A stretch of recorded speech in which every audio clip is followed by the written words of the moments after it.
Coop gotta do it if you really want to ball till you fall.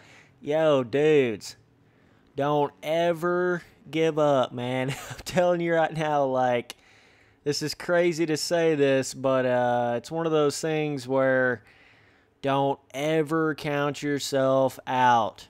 I mean, if this is not an example of that, I don't know what is, because this is crazy. And you can even talk about Barsha going 6 years with no wins and then winning A1. Like, don't ever for a second count yourself out. I think a lot of people look at things like, well, there's no way he can win, or he doesn't have a chance now, or you know how everybody was looking at Webb at the beginning of the season, like, well, he's going to this new KTM, like, you know, probably not going to maybe win one race, like maybe. That would be the best people would probably be thinking Webb would do on the KTM. Obviously, you probably got some couple of fanboys is going to think he's going to do really, really good, but the majority of people are not really looking at Webb like, oh my gosh, he's just going to, you know, blow him up, like. And then look at what happens, man. I mean, it's crazy. Like, I mean, you saw the struggles Webb went through the first 2 years, so you just, you know, everybody's going to go through those struggles, and that's kind of the another big point I want to make in this video is, like, you know, that's part of life, dude. Like, everybody's going to have struggles. I mean, no one in 1,000 years would have thought that Justin Barsha would have went 6 years without a win after doing as good as he did in that first 450 season. I mean, there wasn't a soul that was thinking Barsha would have done that bad for that long. And then come back to win it after being a damn privateer like the year before, and then coming back, or 2 years before, and then all of a sudden he's back on a Yamaha, coming back and doing really good podiums, and then comes back and wins. Like, it's just insane. And now Barsha got hurt, and now he's doing not so good. You know, it's like just flip of the switch. It's life is just crazy, man. Like, I don't know any other way to explain it. You know, and you thought, like, Tomac would have been the guy this year, like, really winning a bunch of races and crazy stuff like that. He's struggling, right? You got Roczen that's got no race wins at all, and he's, like, right there in the points. I mean, literally right there in the damn points. It's just crazy. Like, I don't know. I do not know. Racing is wild, dude. Anything can happen on the flip of the switch. Like, so never, ever count yourself out. You know, never, ever think that's impossible. Never think that, you know, you can't win, or you can't do this, or these people are so much faster than you, or whatever. Like, you never, ever want to look at it like that, because anything's possible. Anything's possible at any time, and you're going to struggle. Like, that is literally part of it. Some people think there's no struggle to doing this stuff. Like, you're crazy, man. That's what it is. That's like, that's everything to it. Like, you're going to struggle without a fucking doubt. I mean, everybody's going to go through a struggle. You know, doing YouTube or pro racing on MX Simulator, all that shit, there's struggles that comes along with that. Anything that's hard to succeed at, right? And it goes back to the, if it's easy, everybody do it. And I know everybody and their grandmother says that, but God damn it, it's so true. Like, if it was easy, everybody would do it. Therefore, it's not easy. Therefore, you're going to struggle to be able to succeed. And that's what makes it feel good when you do succeed, right? If it was all just handed to you, it wouldn't even feel good. So going through the struggles and being able to eventually reach those somewhat of those goals that you're trying to get to, and succeeding, that's the whole point of it. Like, that's what makes it, that's everything to it. You know what I mean? It's the struggle you go through, and then coming out on top at the end. That's where the whole good feeling and accomplishment feeling and everything comes from. If you didn't have that to it, it wouldn't even be worth it, because it wouldn't feel good. You know what I'm saying? Like, seriously. I mean, if Webb just didn't have to struggle ever at all, and everything just fell right in his lap and was handed to him, that it wouldn't feel as good. But now that he's had to work hard for it, went through 2 years of struggles, you know, just couldn't figure it out on the Yamaha, and really tried everything he could. Went through, I think he actually went through some injuries as well, and went through all those struggles. That's what makes it fun, man. That's what makes it what it is. And Roczen going through everything he's went through, when he gets his first win, it's going to feel like you know, somebody getting their first championship. I said first win. I didn't mean first win. Obviously, Roxon's had some wins. I meant first win since he's had all the injuries, right? Once Roxon gets that first win, it's going to be like, it'll literally feel as good to him as a damn championship would feel to most of these guys right now. So it's all relative, man. You know, you got to look at it that way, like, but anything's possible, right? You know, like if you're in Webb shoes, you'd probably be looking at it like, man, like I'm on this new KTM, like this is going to be tough to figure this out. We're going to do everything we can, but like most people, I guess, would have thought Webb would have been like probably next year, probably, you know, more of a contender next year, like a little bit. Nobody was expecting this shit. Holy God, like, and it just all happened so quick. I mean, you just think about where Webb was at like A1. I know he came from the back in that race too, but I don't even think he got a podium in A1, you know, so everybody was still looking at him like, oh, well, that's just Webb in the 450 class, you know, probably just expecting him to maybe get a couple podiums this year. I feel like that's what most people were expecting out of Webb, couple podiums this year. Now it's fucking like, what, 4 wins, and he's like on win streaks and, you know, got the points lead, potentially could win the 450 title now that quick. I mean, that quick. It is just insane to me how some of these dudes go from being like a mid-pack, you know, kind of like mediocre style dude to all of a sudden winning. It's just crazy. It's weird how that happens, but I mean, he's literally putting on like some, you know, legendary from the back rides right now that are going to be remembered forever. That race with him and Roxon will be remembered forever. You go from being, yeah, I mean, obviously he's wicked on a 250, but I'm talking about on a 450. You know, Webb just hasn't really found his, it hasn't really clicked on a 450 yet, you know, just hasn't really gotten it going, and then all of a sudden it's like, comes from the back. I mean, it's just so crazy. So it just goes to show you, you know, let this be a motivation for everybody out there, right? For the Baggetts and the Seeleys and the, like, dudes, if Webb can come out here on a brand spanking new bike and do this shit like he's doing, you can do it too.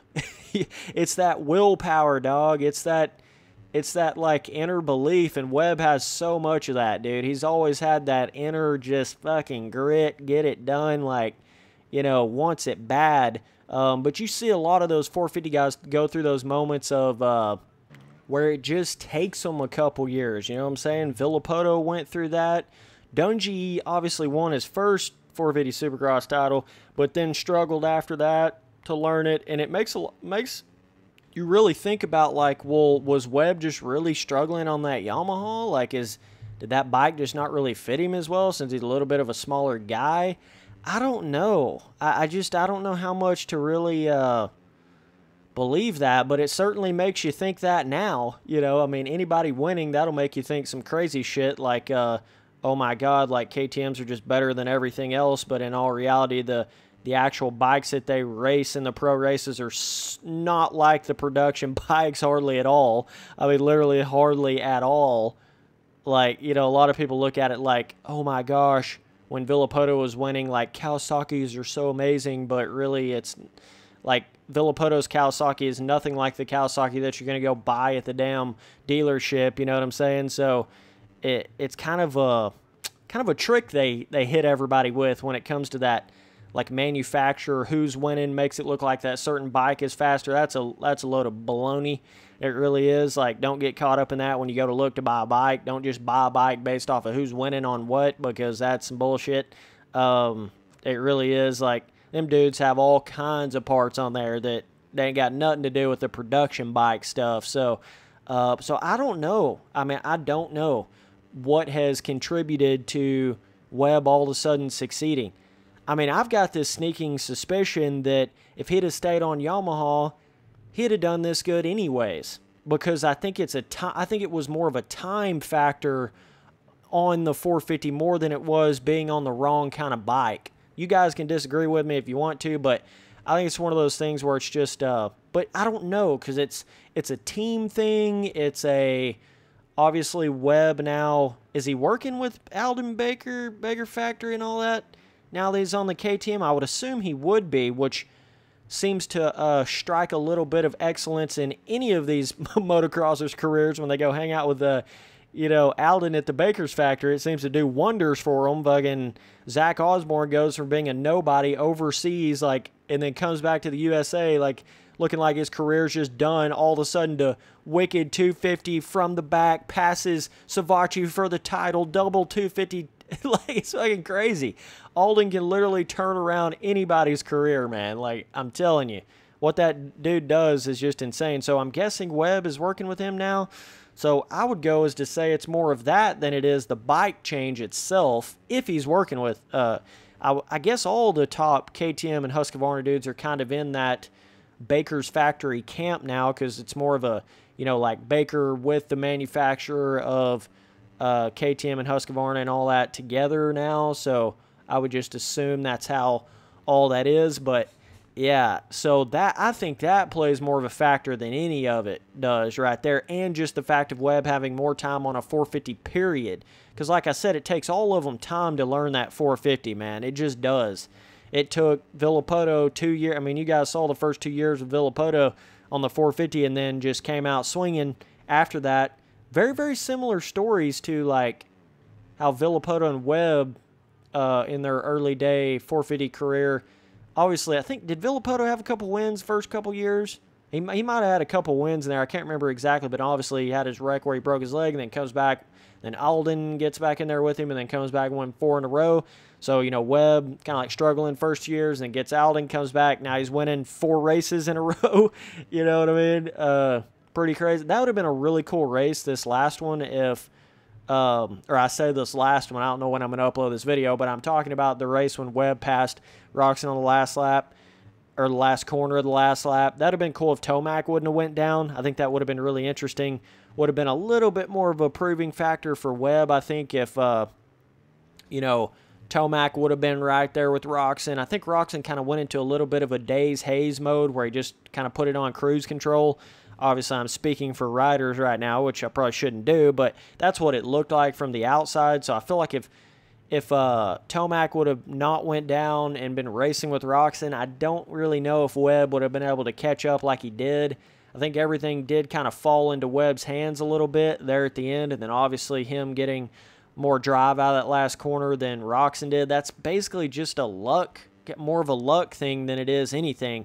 But I'm not trying to take anything away from Webb. I mean, that comeback is fucking insane. I'm just saying, like, if Tomac would have been out front like he should have been and not wrecked, it would have been a lot harder for Webb to have caught up like that. And I think if Roczen and Tomac would have been going at it, they would have been pushing harder, and I don't even think Webb would have caught them at all towards the end. But it was just the fact that, Tomac goes down, and Roczen's kind of thinking, well, I just got it now. I'm going to put it on cruise control. And so then Webb's like sneaking through all these riders in the background. And then all of a sudden, last lap, bam, got his ass. So I think it kind of caught Roczen maybe a little bit off guard. I think Roczen was kind of just putting her on cruise control, just trying to put that win in like he wants to.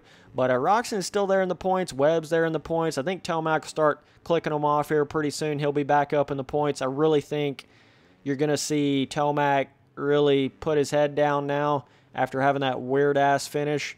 I don't know why he kept going to the back. Don't know if it was a bike problem or a physical problem or what it was. But, yeah, that was a weird little crash out of Tomac. I really thought it was going to have a cool Tomac versus Roczen race, like the whole race.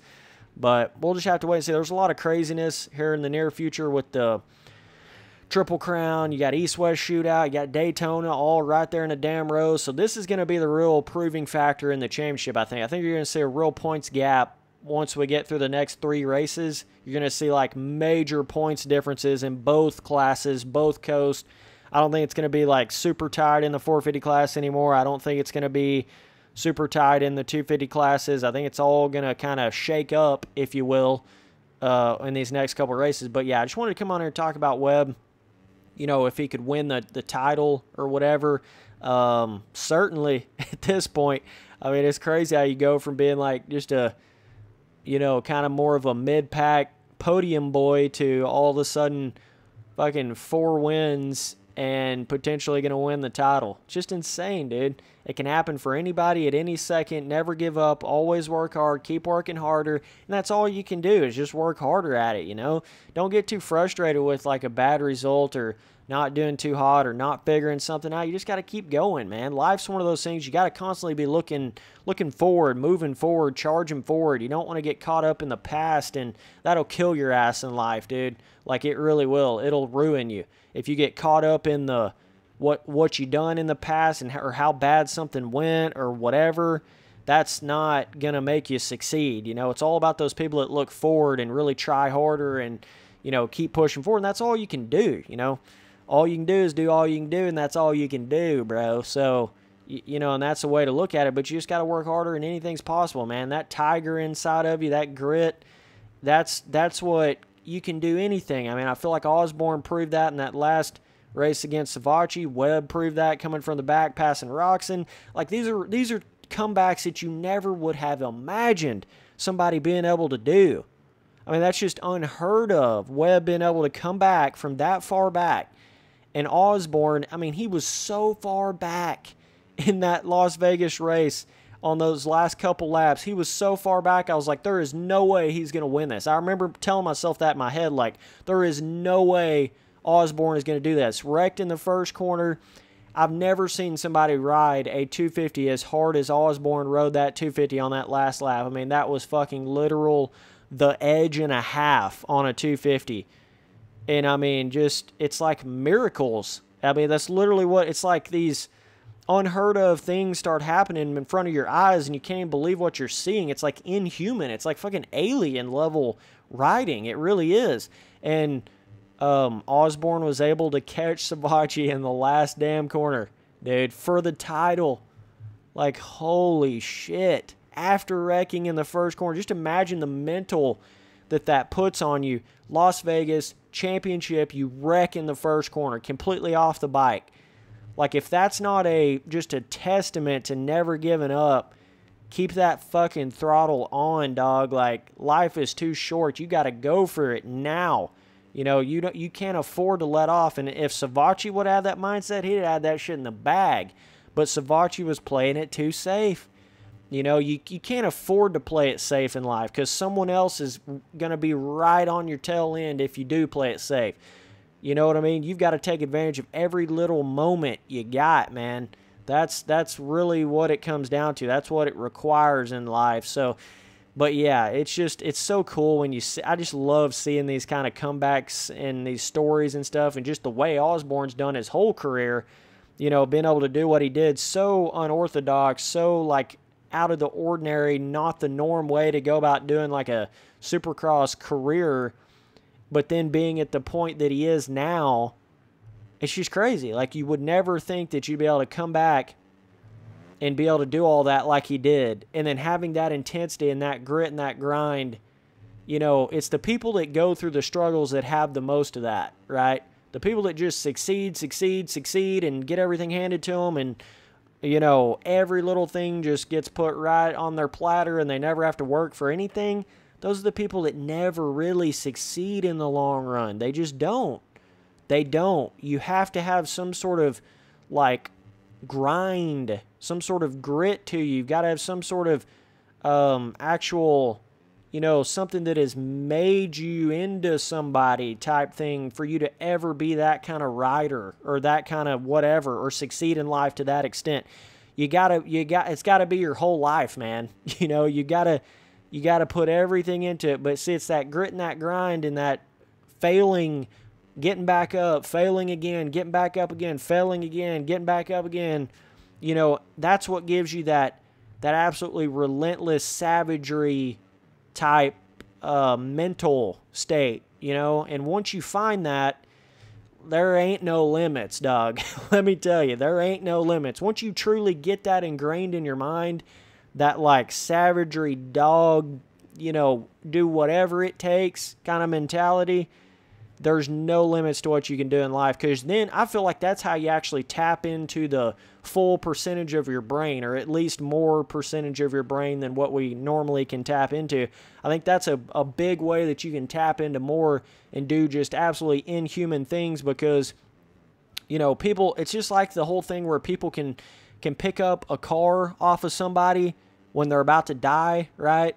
Like one person picking up an entire vehicle to save somebody's life, you get inhuman strength, right? Same way with racing, like with Osborne, last lap for the championship, literally inhuman level speed on a 250 to catch back up to Savacci. Unreal. Unreal how he did that. But your mental state, see, can also get that as well, where it gets that you're inhuman mentally. And so you can do these like superpower level mental things and hardworking things that make you above and beyond the other people around you, and it seems impossible to the people around you because you're tapping into this like next level brain wave link, and that's how you're able to do some of that. So I feel like that's what you're starting to see out of Webb, which is really dangerous.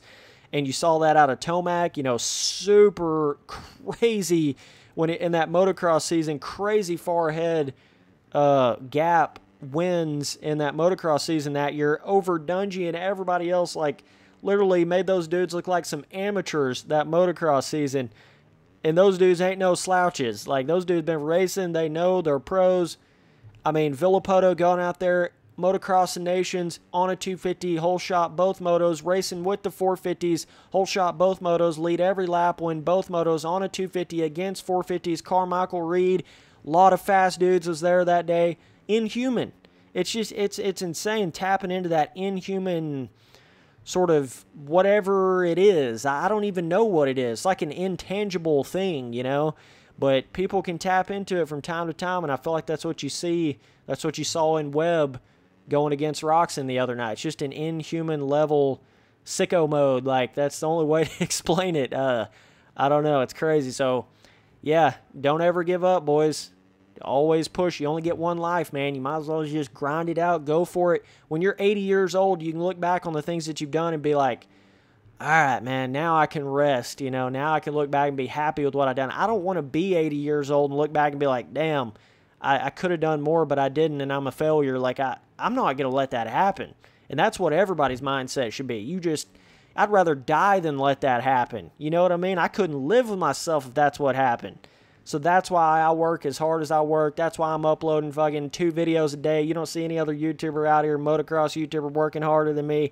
That's why, man. It's because this is what I do. This is what I want worse than anything, and that's why I do this shit every day. I don't take a day off. Fuck a vacay. I feel better at work. Blessed.